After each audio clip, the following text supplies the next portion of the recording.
El contenido de este podcast tiene información explícita que podría dañar la sensibilidad de quien escucha.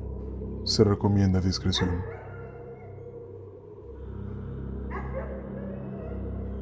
Sean bienvenidos a Rigor Mortis. Bienvenidas y bienvenidos a otro domingo de Rigor Más. El tema de esta semana es bastante largo, así que no me voy a enredar con introducciones extensas. Los dejo con el episodio número 9 de la segunda temporada, aquí, en Rigor Mortis.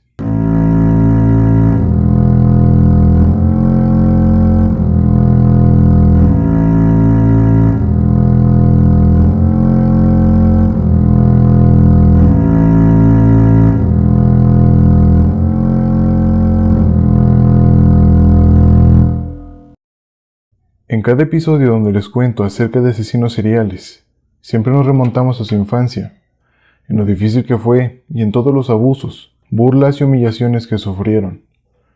En la mayoría de casos, esos niños pasaron por una adolescencia, donde sus oscuros traumas se fusionan con su despertar sexual o la explosión hormonal a la que son sometidos naturalmente. Todo para que tiempo después, cuando son adultos, ese cúmulo explote en forma de actos en extremo violentos. Por otro lado, existen casos donde este deseo de asesinar no tarda nada en aparecer, siendo tan prematuro que ni siquiera llegan a cruzar la línea de la adolescencia, provocando que los protagonistas de estos actos sean vidas que apenas están iniciando. En este mes, conmemorando el Día del Niño en México, les traigo el mes especial de Abril de Niños Asesinos.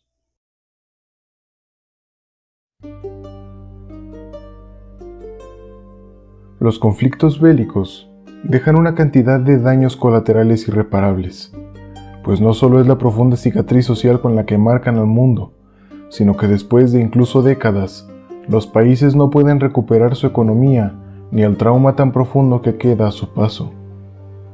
Este es un caso donde todo se deriva de esta crisis que dejaron los nazis con su repudiable conflicto, pues aunque la guerra terminó oficialmente en 1945, los daños en los ciudadanos a los que les tocó vivir la crisis posguerra nunca tuvieron atención, llegando a crear una generación de personas que pareciera que no tienen alma. En este primer episodio de Abril de Niños Asesinos, he decidido traerles un caso que dejó una marca en Inglaterra. Este es el caso de Mary Bell.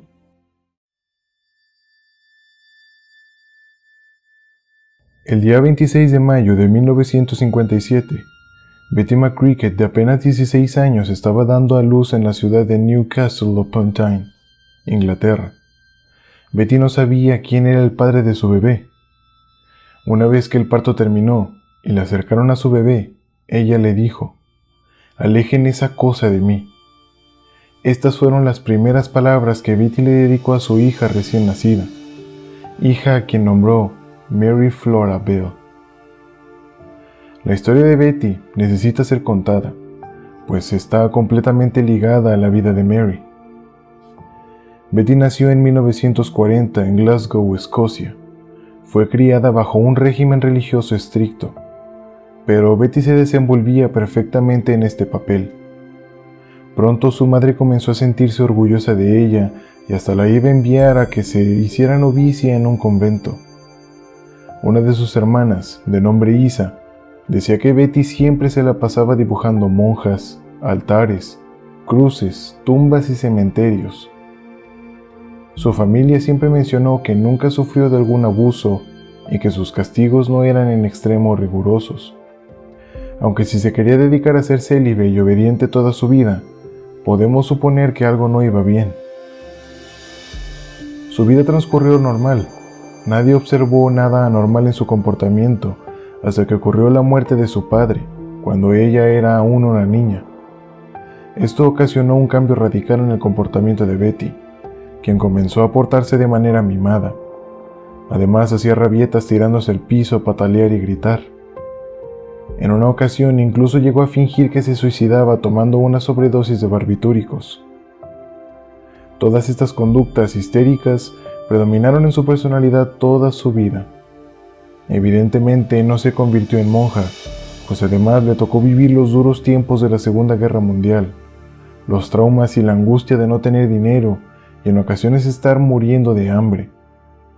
Por lo que cuando entró a la adolescencia, tuvo que dedicarse a la prostitución para poder conseguir techo y comida.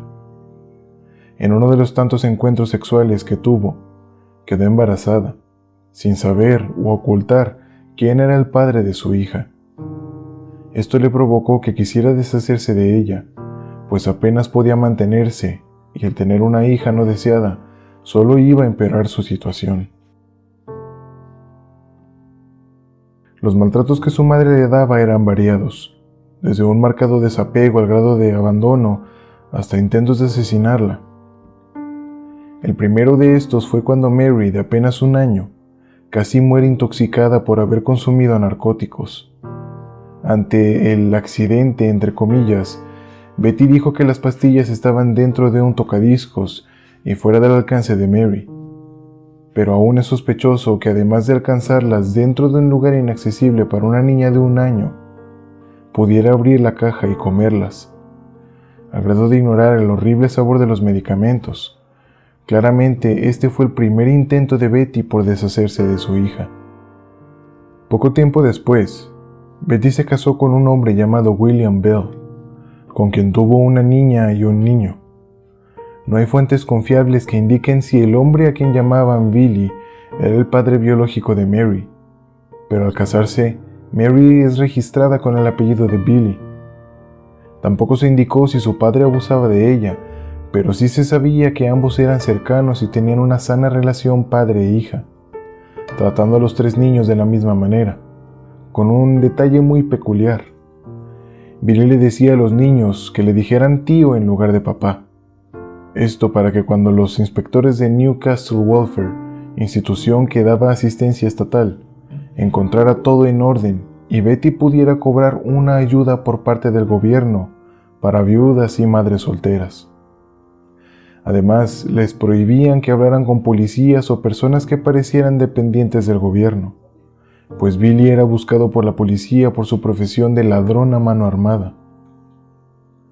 La figura de Billy no era para nada relevante dentro del rol familiar, pues no era más que un delincuente, quien fue ingresado varias veces a prisión por asaltos con arma blanca.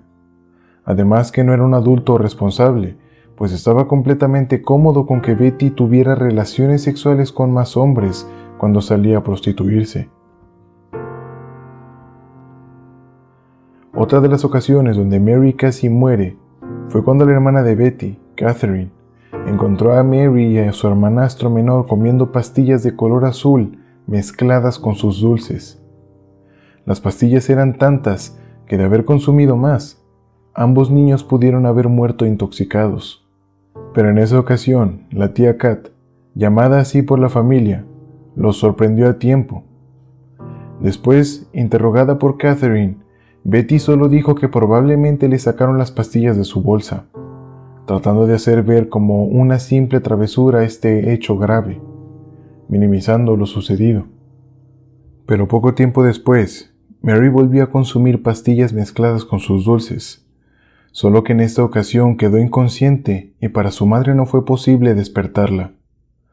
A pesar de querer deshacerse de ella, su madre se preocupó y la llevó al hospital, donde le hicieron un lavado de estómago y entró en paro. Afortunadamente la pudieron reanimar y vivió. Pero con la falta de oxígeno, hubo daños en su cerebro que nadie pudo saber. En primera, porque el área de enfermedades mentales era un campo casi sin explorar en esos años. Y en segunda, porque a su madre no le importó saber eso, pues lo único que quería era que nadie supiera que ella le dio las pastillas.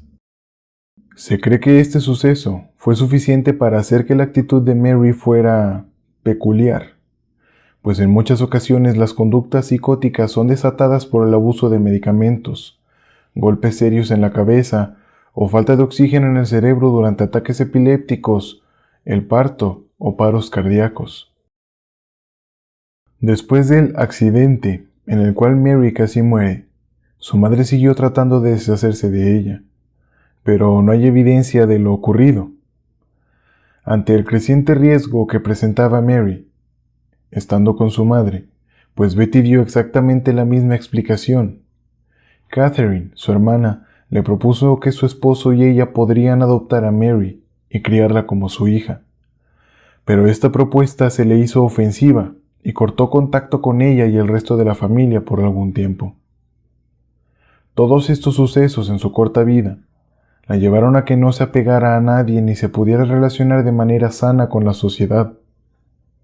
Su madre tampoco puso el freno o dio reversa en el maltrato al que sometía a Mary, pues incluso frente a la gente la humillaba y la reprendía. Ante esto la pequeña se creó una barrera impenetrable, pues cuando sus amigos en la calle o en la escuela se burlaban de ella, Mary siempre se mostraba seria, no lloraba y no decía nada. Era completamente fría al respecto. Desde pequeña, Mary mostraba conductas poco usuales, pues aún sin saber caminar, ya disfrutaba de golpear a las personas que se acercaban a jugar con ella o a cargarla. Cuando llegó a la edad en la que los niños comienzan a pronunciar sus primeras palabras, Mary pronunciaba muchas menos que las que debería. Incluso nombró primero muchas otras cosas antes de decir papá o mamá. En 1961, Mary apenas había entrado al jardín de niños, pero su comportamiento era extraño, incluso estando rodeada de sus compañeros. Las maestras de inmediato se dieron cuenta de que algo le estaba sucediendo, pues Mary no convivía con ningún niño, siempre estaba aislada y evitaba acercarse a los demás. Ciertamente en la sociedad mundial, este tipo de individuos están mal vistos por ser huraños y apartarse de todos. Esta no fue la excepción, pues Mary, al mostrarse cohibida y apartarse, le estaba dando pie a que los niños de su escuela se burlaran de ella por su actitud. Pero cuando esto ocurría, Mary, en lugar de mostrarse intimidada, contestaba dando pellizcos, golpes y patadas a cualquiera que osara burlarse de ella. Las maestras de inmediato comenzaron a tener problemas con ella. La identificaron como una niña traviesa y maldosa. Incluso en una ocasión, la vieron ponerle las manos alrededor del cuello de un niño y apretar fuerte. Al sorprenderla, la regañaron diciéndole de que no debía hacer eso, y ella les preguntó en un tono bastante normal: ¿por qué? ¿Eso puede matarlo?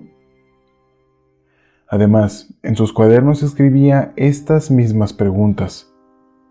¿Qué pasa si asfixias a alguien? ¿Muere? Otra conducta bastante bizarra era que cuando lograba tener niños con los cuales podía hablar, les inventaba historias en las cuales ella ahorcaba a alguien hasta matarlo. Y si algún niño no le creía, ella peleaba con puños y pies defendiendo la veracidad de sus historias, demostrando en este hecho no solo la conducta de manipular, sino que, con el intento de asfixiar a uno de sus compañeros, su conducta era la de una persona sin empatía. A sus 5 años, le tocó presenciar cómo un camión de carga arrollaba a uno de sus amigos de la calle, aplastándolo y dándole una muerte bastante horrible y sangrienta, misma que asimiló de la misma forma que sus demás traumas, poniéndolos detrás de su impenetrable muralla y su frialdad sepulcral.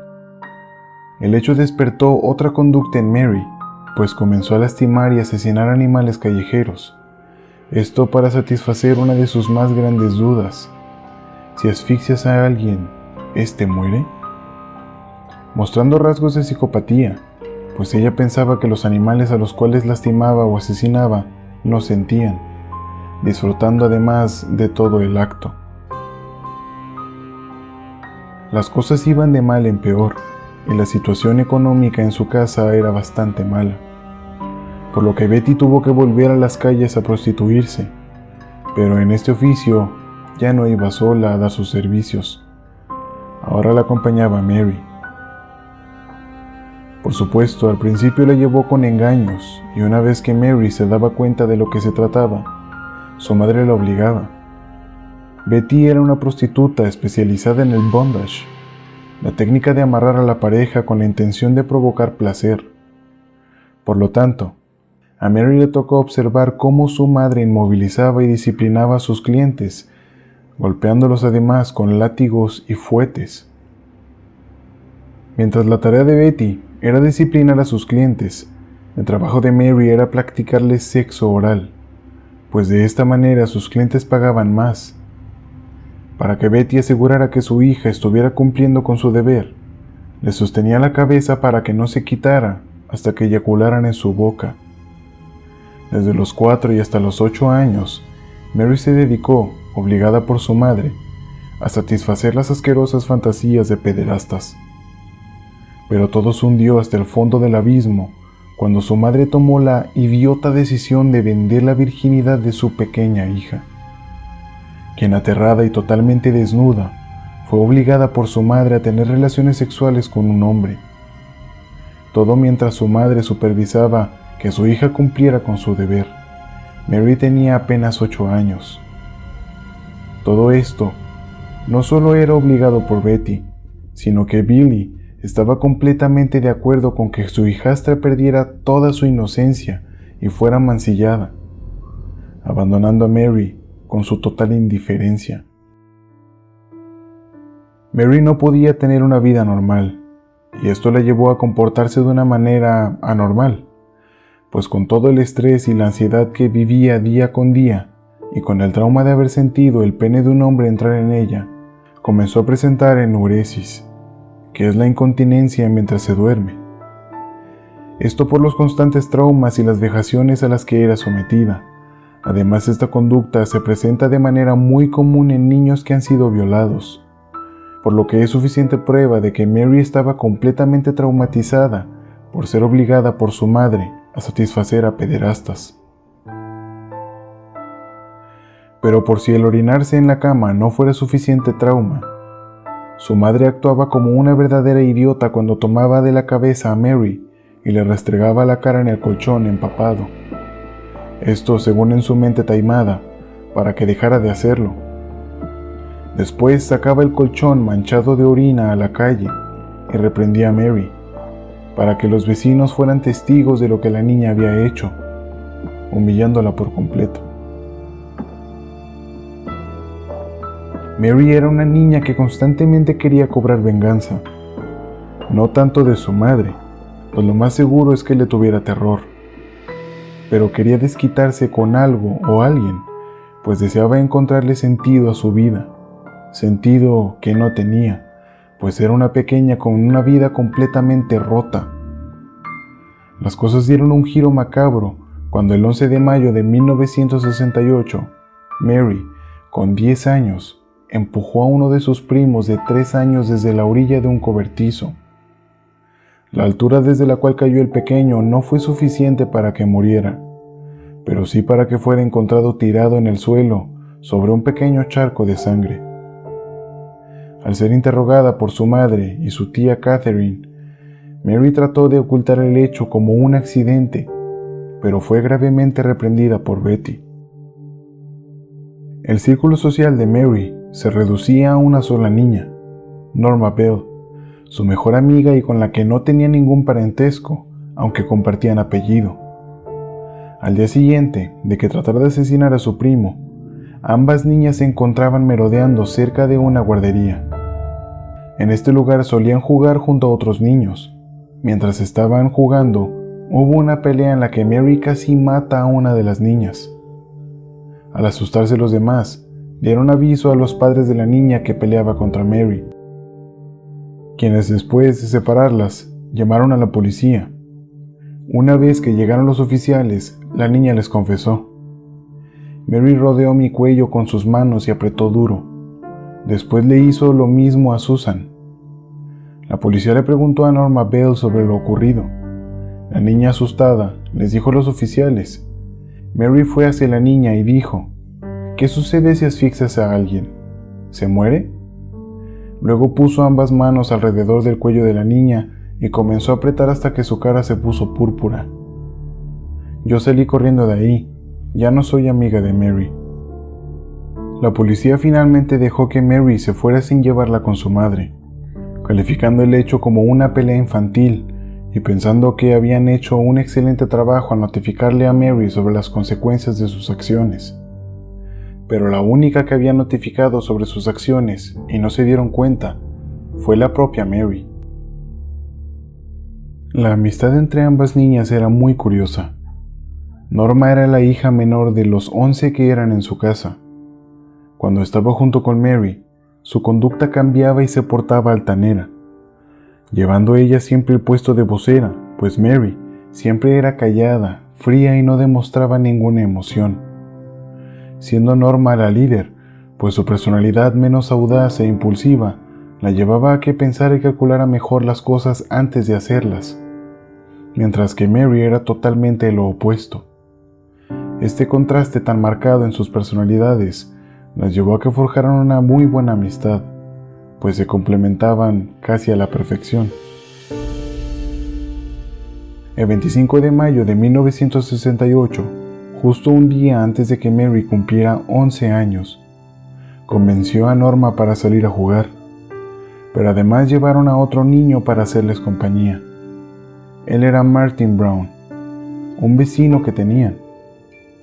Fueron a una casa abandonada a explorar. Subieron hasta el piso más alto. Ahí, Mary le dijo al niño que se asomara.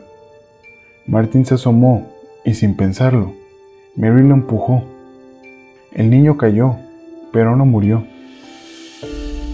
Norma, al ver esto, salió corriendo del lugar. Una vez que Mary bajó, Martin la miró esperando a que lo ayudara. En cambio, Mary se puso encima de él, lo rodeó del cuello con sus manos y comenzó a apretarlo con mucha fuerza. Martin intentó pelear por su vida, pero Mary era más fuerte y el golpe de la caída lo dejó desorientado y débil. Poco a poco su cara fue poniéndose roja, luego morada, y cuando sus ojos quedaron en blanco, su cuerpo se quedó inerte. Mary Bell logró satisfacer su deseo. Había cometido su primer asesinato, como si se hubiera regalado a ella misma ese acto, como un regalo de cumpleaños adelantado. Después de eso, Mary se fue del lugar, pero no apenada, no arrepentida del hecho, sino para llevar a Norma para que pudiera ver el cuerpo. Minutos más tarde, entraron en la casa un grupo de muchachos para buscar madera vieja que les pudiera servir para la construcción donde estaban trabajando. Al entrar se encontraron con el cuerpo de Martin Brown. Le hablaron al maestro de la obra, quien trató de reanimarlo en vano. Más tarde, el hombre recordaría que ese mismo día por la mañana le había dado unos dulces a ese niño. Al poco rato, Mary volvía al lugar acompañada de Norma. Cuando se estaban acercando, un vecino les dijo que habían encontrado muerto a Martin. Mary ni siquiera se inmutó y exigió a los trabajadores que la dejaran pasar para ver el cadáver, empeñada en que su amiga debía verlo. Estos se lo impidieron todas las veces que lo intentó, por lo que decidió ir a buscar a una de las tías del niño para avisarle que su sobrino había tenido un accidente. Había sangre por todas partes. Le mostraré dónde está, le dijo Mary a la señora. La mujer de inmediato fue al lugar, encontrando muerto a su pequeño sobrino. En ese instante Mary aprovechó para ver una vez más el cadáver, y Norma también lo vio. Llegando los forenses, se llevaron el cuerpo. La autopsia únicamente daba como resultado que la causa de la muerte fue la fractura en el cráneo que sufrió el niño por la caída. No se encontraron marcas en el cuello del niño. La policía concluyó que se encontraba jugando y cayó desde el piso superior. Después de eso se llevaron a cabo varias protestas por parte de los habitantes de Scottswood, pues era un distrito con una economía muy baja, y alegaban que los edificios eran muy viejos y todos corrían peligro de morir, ya sea aplastados por algún muro o por alguna caída. Mientras todo eso ocurría, las niñas Bell, fascinadas por lo que había acabado de suceder, decidieron dar un paso más hacia el abismo, pues una vez que se sintieron seguras de que nadie supiera que fue Mary quien lo mató, comenzaron a torturar a la tía y a la madre de Martin, bombardeándolas con preguntas sobre la pérdida del niño. ¿Extrañan a Martin? ¿Lloran por él? ¿Se acuerdan mucho de él?, preguntaban las niñas.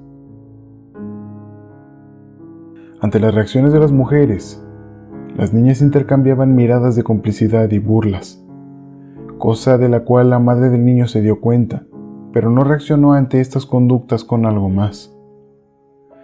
Sin embargo, June Brown, la madre del niño, perdió la cordura cuando un día recibió en su puerta a una Mary Bell con una enorme sonrisa en la cara, misma que le preguntó que si podía ver a su hijo. June furiosa le contestó: «No, linda, no puedes. Martin está muerto». A lo que Mary, sin borrar la sonrisa de su cara, le dijo: «Ya sé que está muerto. Quiero verlo en el ataúd». Ante esto, la mujer se quedó sin palabras y solo se dedicó a cerrarle la puerta en la cara. Al día siguiente, cuando de costumbre no se festejó el cumpleaños de Mary, el padre de Norma pudo observar cómo Mary le practicaba una llave en el cuello de su hermano menor. Ante esto, el padre lo separó y le puso un golpe leve en el hombro a Mary en forma de regaño. Eso terminó molestando a la niña y usó ese sentimiento para poder llevar a cabo algo que terminó escandalizando a todo el barrio. El 27 de mayo, justo un día después del cumpleaños de Mary, cuando los cuidadores abrieron la guardería de Woodlands Crescent, la misma que estaba cercana a la casa de las niñas Bell, se encontraron con todo un desorden. Los materiales didácticos estaban tirados por todos lados, los líquidos de limpieza estaban derramados, los materiales de caligrafía y taquigrafía estaban rayados, con mensajes bastante intimidantes y firmados con los nombres de Fanny y Faggot. Los mensajes decían lo siguiente: «Yo asesino, así que yo puedo volver. Jódanse, nosotras matamos, cuídense, Fanny y Faggot. Nosotros matamos a Martin Brown, jódete bastardo. Están molestos porque nosotros matamos a Martin Brown. Ten cuidado, Beth. Hay asesinos por ahí, de parte de Fanny y la vieja Faggot, idiotas». La intrusión y vandalismo de las niñas fue completamente ignorada por la policía y por los empleados de la guardería, pues a pesar de los mensajes escritos, las autoridades decidieron no agregar esto como prueba de la muerte de Martin Brown. Desestimaron el crimen de intrusión y la guardería puso una alarma para detectar futuras intrusiones de delincuentes que quisieran volver. Tal fue el caso que, a tan solo 4 días de lo sucedido, las niñas Bell de nuevo entraron a la guardería, pero esta vez la alarma sonó y las atraparon en flagrancia. Cuando la policía llegó, las interrogaron y ellas negaron en todas las ocasiones el haber entrado antes a la guardería. La policía hizo un mínimo esfuerzo, como de costumbre, y decidió liberar a las niñas bajo la custodia de sus padres y con un citatorio que las obligaba a presentarse ante la corte juvenil. Todo sin tomar las huellas dactilares de las delincuentes, ni realizarles pruebas de caligrafía, y compararlas con las de los escritos encontrados en el lugar de la primera intrusión.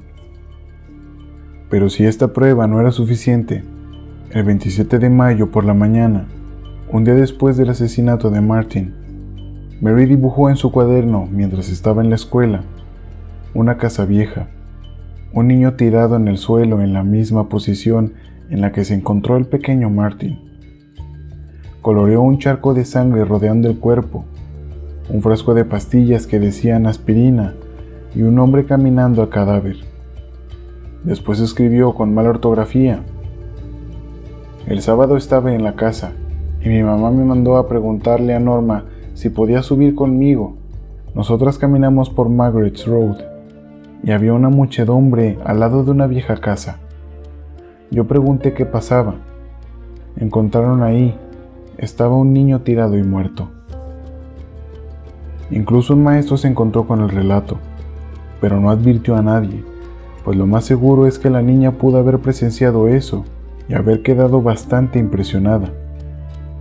Pero nadie se dio cuenta de pequeños detalles que eran muy precisos, pues aunque Mary y Norma pudieron ver el cadáver, solo fue por unos breves segundos, por lo que los detalles de la posición exacta del cuerpo, el charco de sangre de un grande muy parecido y sobre todo lo del frasco de pastillas, pues en la escena junto al cuerpo de Martin fue encontrado un frasco de aspirinas, con el cual las autoridades pensaron que se había tratado de un intento de asesinato, pues se creyó que alguien obligó al niño a tragarse las pastillas. Nuevamente, todos pasaron por alto el hecho de que Mary conocía a la perfección la escena del crimen, escena que hasta donde se sabía, ella no pudo ingresar.